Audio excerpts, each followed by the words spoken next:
우리는 타인 속에서 우리 자신을 미워한다. 어떤 사람을 미워할 때 당신은 그 사람 안에 있는 당신 자신의 일부를 미워하는 것이다. 우리 자신이 아닌 것은 우리를 불편하게 하지 않는다. 가장 위험한 심리적 오류는 자신의 그림자를 타인에게 투사하는 것이다. 이것이 거의 모든 갈등의 뿌리이다. 어떤 사람이 타인을 파괴하거나 무력하게 끌어내리고 싶은 심리적 충동의 깊은 뿌리는 그 타인 안에서 자기 안에 약하고 무기력했던 자신, 과거의 자신을 무의식적으로 보게 될 때 작동합니다. 그 감정을 견딜 수 없기에 타인을 파괴함으로써 자기 안의 수치와 무기력을 파괴하려는 충동이 발생하는 것이죠. 이는 단순한 시기와 분노를 넘어서 존재론적이고 무의식적인 자기 보존의 메커니즘입니다. 인간은 자기 안에 약하고 부끄럽고 실패한 과거 자아를 견디지 못할 때 이를 타인의 모습 속에서 발견하고 그 타인을 파괴함으로써 내 안에 상처받은 자기를 없애려는 무의식적인 충동을 느낄 수 있습니다. 여기서 중요한 점은 그 파괴 충동의 대상은 우연이 아니라 반드시 자기 안의 상처와 비슷한 특성을 지닌 사람이라는 사실이죠. 무의식적 자기 안에 실패감이나 열등감이 있는 사람은 순진하거나 착해 보이는 사람을 보면 경멸하게 될 수 있습니다. 또 수동적이고 무력감이 무의식에 있는 사람은 의존적인 사람을 보면 통제하거나 무시하고 싶을 수 있죠. 자기 안에 견디기 힘든 모습을 보았기 때문입니다. 수치심과 모멸감이 무의식에 잔존한 사람은 자기 표현이 서툰 사람을 보고 공개적으로 깎아내리고 싶어 할 수도 있습니다.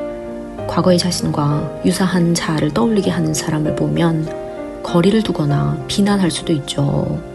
이 때문에 학대하는 사람은 무의식적으로 자신의 학대받은 과거를 타인을 학대하면서 재현하려 할 수 있습니다. 또 왕따 가해자는 자신이 한때 소외되었던 경험을 무의식적으로 다른 이에게 반복하려 할 수 있죠. 권위주의자는 자신의 무능력에 대한 수치를 타인의 복종으로 보상받으려 할 수 있습니다. 이렇게 타인을 파괴하려는 충동은 실제로는 내 안에 한 부분을 제거하고 싶다는 무의식적인 욕망의 투사죠. 이 메커니즘을 자각하면 자기를 이해하고 치유할 수 있습니다. 인간은 자기 안에 전혀 없는 것에는 파괴 충동을 느끼지 못하죠. 파괴 충동은 언제나 내 안에 있고 내가 받아들이지 못하는 부분이거나 내가 되고 싶지만 되지 못하는 이상적인 자아와 관련이 있습니다. 이유 없이 무의식적으로 타인을 파괴하고 싶다라는 감정은 의식 수준에서 인식되지 않았을 뿐 항상 자기 안에 어떤 것을 외부에서 봤기 때문에 작동하는 무의식의 반응이죠. 그렇다면 왜 인간은 자기 안에 없는 것에는 반응하지 않을까요? 무의식은 투사 대상이 될 수 있는 내적 재료가 있을 때만 작동하죠. 무의식적 감정은 비어있는 대상을 향해 작동하지 않습니다. 타인이 나를 볼 때 나에게 아무 감정도 떠오르지 않는다면 거기엔 투사할 내면의 덩어리가 없는 상태죠. 반대로 감정이 격렬하게 일어나는 대상은 내가 나 자신 안에서 억누르거나 부정하거나 뭔가 인정받지 못한 무언가를 담고 있는 경우입니다. 투사가 일어나기 위해서는 나 자신과 연관된 어떤 내면의 덩어리가 있어야 하죠. 예를 들어 내가 인정받고 싶은 욕망을 억눌러 왔다면 인정 욕구가 강한 사람을 보면 거슬릴 수 있죠. 상대가 보여주는 모습에 내가 억눌렀거나 부정해 왔거나 아직은 통합하지 못한 자기의 조각과 연관되어야 강한 감정이 일어나고 투사가 발생합니다. 파괴욕은 방어죠. 방어는 내가 무너질까봐 생깁니다. 타인을 파괴하고 싶다는 충동은 결국 내가 무너질까봐 두려운 심리의 방어 기제죠.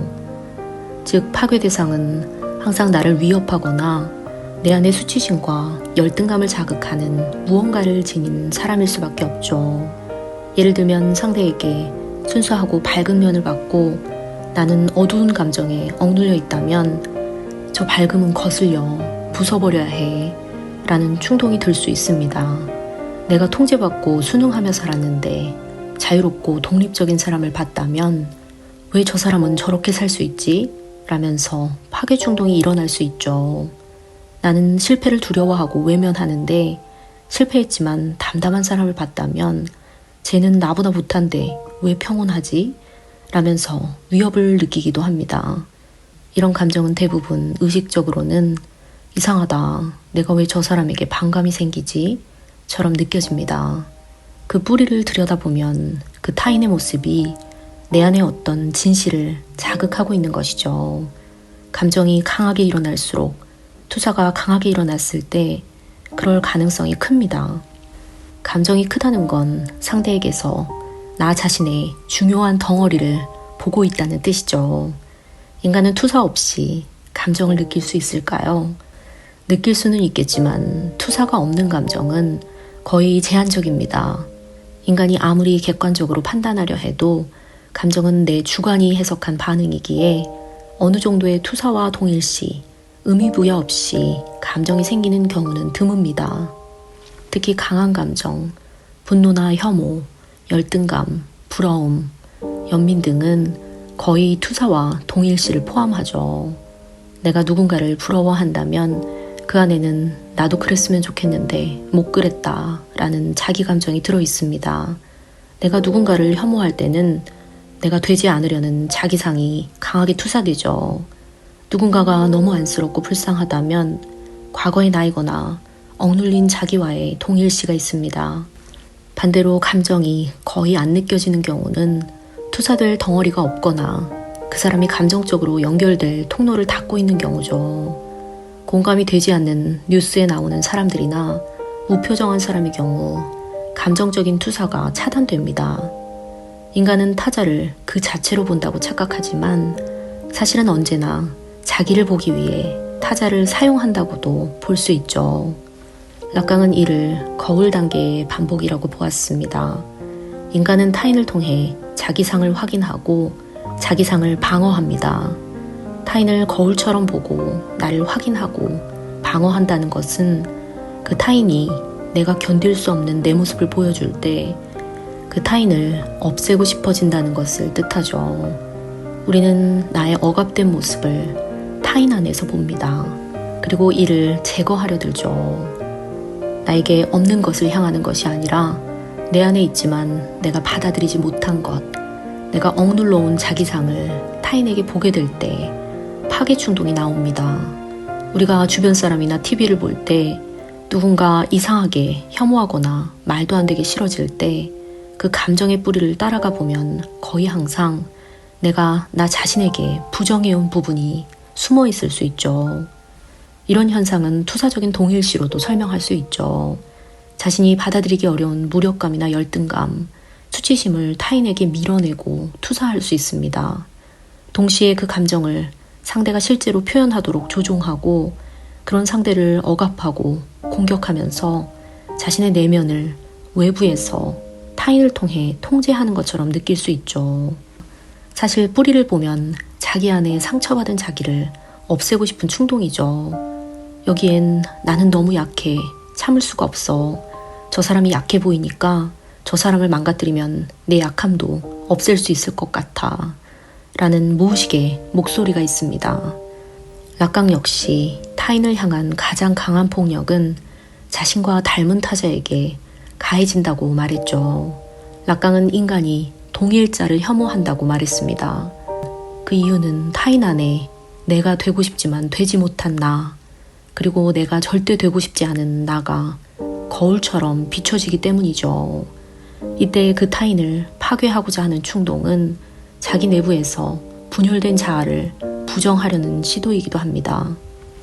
이것이 병리적 자기애와도 연결되는 이유는 병리적인 자기애가 자기의 약함을 수치로 여기기 때문입니다. 병리적인 자기애가 있는 경우 내면의 불완전함이나 결핍, 의존성을 절대 용납하지 않습니다.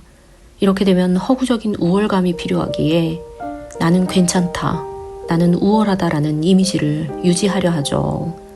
이 때문에 타인을 도구로 보고 자신의 거울로 삼거나 자기의 무력감을 감추기 위한 밑바닥으로 삼게 되죠.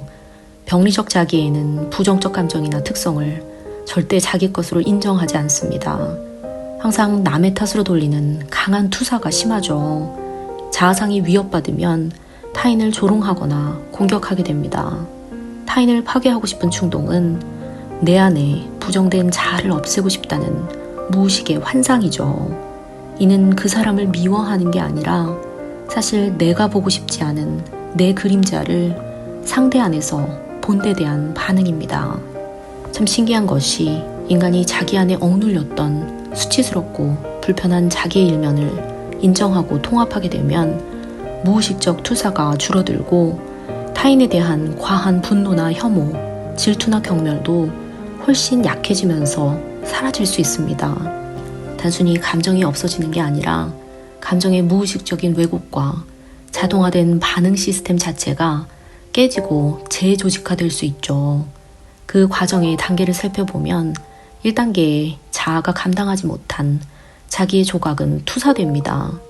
내면의 수치심과 열등감, 두려움 같은 덩어리가 의식 수준에서 감당되지 않을 때 인간의 자아는 이걸 타인의 속성으로 착각하게 만들고 바깥에 버립니다. 이것이 투사죠. 의존적인 나를 보고 수치스럽게 느꼈다면 의존적인 타인을 보면 불편하고 싫습니다. 2단계는 자기를 수용하고 통합하기 시작하는 단계입니다. 먼저 자기인식을 통해 나에게도 의존적인 면이 있었네 라고 인식하고 그땐 내가 무서웠으니까 그럴 수밖에 없었겠다 라면서 감정의 이유를 인정할 수 있습니다. 수치심을 환원시키고 그 모습이 창피한 게 아니라 그저 나의 일부일 뿐이구나 라고 수용합니다. 의존적인 나는 여전히 있지만 내가 돌봐줘야지 라면서 자아는 더 이상 그 불편한 조각을 억누르지 않고 자기 내부에 품을 수 있죠. 이것은 통합이 이루어진 상태입니다. 3단계는 투사 메커니즘이 약해지고 감정 반응이 바뀌죠. 내 안에 부정하고 싶은 조각을 더 이상 타인에게 던질 필요가 없습니다. 이미 그 조각을 내가 인정하고 돌보고 있죠. 결국 그 조각과 닮은 사람을 봐도 격렬한 감정이 일어나지 않습니다. 저 사람 너무 의존적이네. 나도 그럴 때가 있지. 이해가 되네. 라면서 공감하지만 유연한 거리를 두기 때문에 분노나 혐오가 없죠. 이렇게 자기 수용이 일어나고 통합된 자아가 되면 억압된 자아 조각들이 수용되고 방어 기제가 약화됩니다. 자기 대상이 내면화되면 자기 감각이 안정될 수 있죠.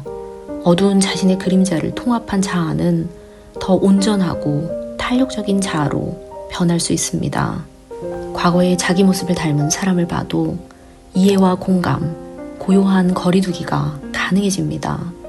관계에서의 긴장과 자책, 시기심과 불안도 확연히 줄어들죠. 인간은 자기 안의 수치와 열등감을 수용하고 통합하면 더 이상 이를 타인에게 투사할 필요가 없어집니다. 감정은 이제 덩어리처럼 튀어나오는 것이 아니라 흐름처럼 느껴지고 더 정체되고 부드러운 형태로 나타나죠. 당신이 그림자를 직면할 때까지 계속해서 자신을 타인에게 투사할 것이고 당신의 인식을 왜곡하며 불필요한 갈등을 부추길 것이다. 자기 자신과의 만남은 처음에는 자신의 그림자와의 만남이다. 그림자는 좁은 통로이고 좁은 문이다.